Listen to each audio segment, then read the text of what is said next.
Hi Fire Signs, Aries, Leo, and Sagittarius. Welcome po sa ating channel. At ito ang inyong daily gabay tarot reading for August 25, 2023. Please be reminded that this is general reading po. So maaari kayo makarelate o hindi. Just take what resonates. Gamitin ang reading na ito bilang gabay lamang. Balik po kayo dito bukas para sa ating daily gabay tarot reading for August 26, 2023. Please like, subscribe, and click bell button para po updated kayo sa daily tarot reading natin. Maraming salamat po. Spirit guides, ano po ang energy today ni Fire Signs, Aries, Leo, and Sagittarius ngayong August 25, 2023?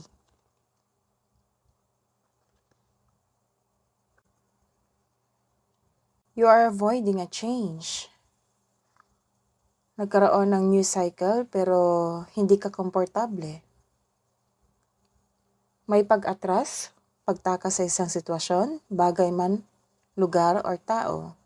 Nirelease mo ito kasi hindi ka na masaya. Umalis ka para for your own growth. Hindi kasi tayo nagkakaroon ng growth kung magstay tayo sa hindi tayo masaya. This may feel distressing sa ngayon, pero wag mong hayaan na makulong ka sa kalungkutan. Kailangan mo ng aksyon para magkaroon ka ng freedom. So, nagkaroon ng movement. You are taking action to release the past. You are willing to make a move na mag-move on. Sa araw na ito, may mabilisang pagdesisyon. Darating na ang inaantay mong message. May parating na blessings na magbibigay ng saya sa'yo. Maaring may travel na magaganap o isang bagong tao na darating sa iyong buhay. May nakikita rin ako dito na may gulo na nangyari o may ganap na away. So mag-ingat.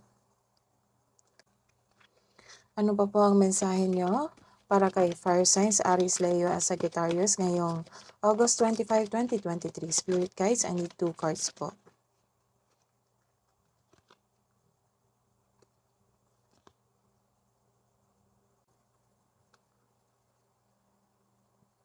Ang mensahe para sa iyo, magkaroon ng moderation. Trust the timing, trust the divine timing. You are divinely guided. Maaring nagbigay ito ng sign sa pamamagitan ng isang tao o kaibigan na maaring makatulong sa struggle mo ngayon. Kaya have patience as the universe goes to work to bring your desires into reality. Nagkaroon ka ng hopelessness. Di ka makatulog. Laging balisa, natatakot, at naghihinala o dumadalas ng pagkakaroon ng masamang panaginip. This card tells you na ang iyong pagkabalisa ay pumipigil sa iyo na makita ang katotohanan na nasa harap mo.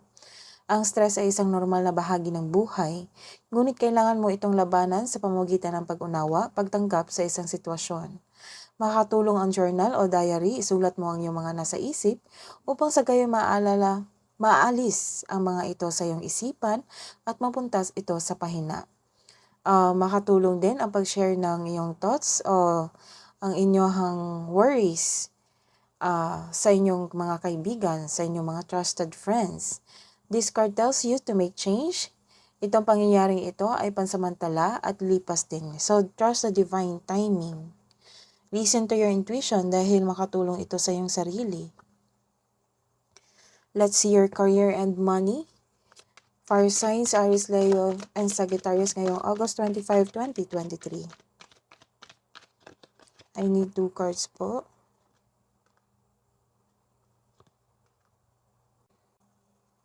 Naghihintay ka ng feedback from your clients, boss, o new employer.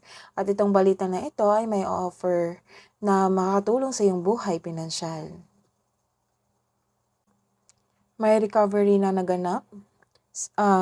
Ilan sa inyo nagkaroon ng bankruptcy pero naka-recover ka na.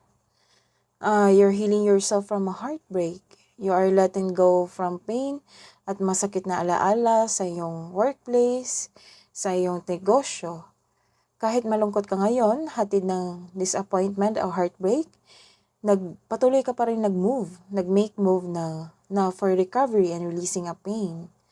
So this period of sorrow won't last forever. So look to the future with hope for new experiences. This card is a reminder na you should avoid bringing your fear of heartbreak into new situations.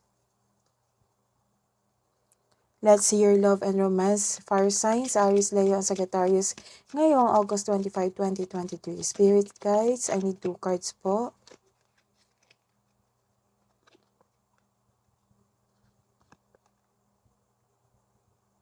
Nagkaroon ng new beginning sa buhay pag-ibig, sa inyong sarili. May parating na love or romance para sa mga single. Para sa mga in relationship, may ilang couple dito na nagpaplanong mag-level up sa relasyon nila. For example, bumili ng bahay bilang paghahanda sa pagsasama. May ilang couple din ay kontento sa kanilang pagmamahalan.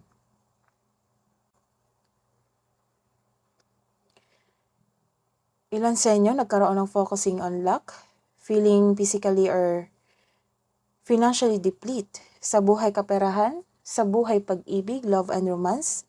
Para sa mga single, hindi pa kayo handa pumasok sa isang relasyon, lalo na trauma ang iniwan ng past love mo. Hirap ka magtiwala muli, this card tells you na mag-move on, let go mo yung worries mo at patawarin mo ang sarili mo para i-welcome mo itong bagong energy or bagong tao sa buhay mo. Para sa mga relasyon, isa sa inyo hindi maka-move on. Naging toxic ang relasyon. Naubusan ka ng pag-asa. Siguro may nasabing hindi maganda ang kapareha mo na nagdudulot na ito ng trauma. Kailangan nyong mag-usap ng mahinahon. Open up yourself na ito yung daing mo. Give up your worries. Ano pa po ang love message para kay fire signs, Aries, Leo, and Sagittarius? Balance. Love is not always about agreeing just for the sake of it. A great relationship is one that both supports and challenges. Ano pa po ang mensahe o advice para kay fire signs ngayong August 25, 2023? Aries, Leo, Sagittarius. The energy is gaining momentum. Ano pa po ang Archangel and Spirit Guides message sa inyo ngayong August 25, 2023. Teaching and learning. Archangel Zadkiel. Keep an open mind and learn new ideas. Then teach these ideas to others. That is your reading today, Fire Signs, Aries, Leo, and Sagittarius. Balik po kayo dito bukas para sa August 26th reading. Please like, subscribe, and click bell button for notification para po updated kayo sa daily tarot reading natin. Maraming salamat po.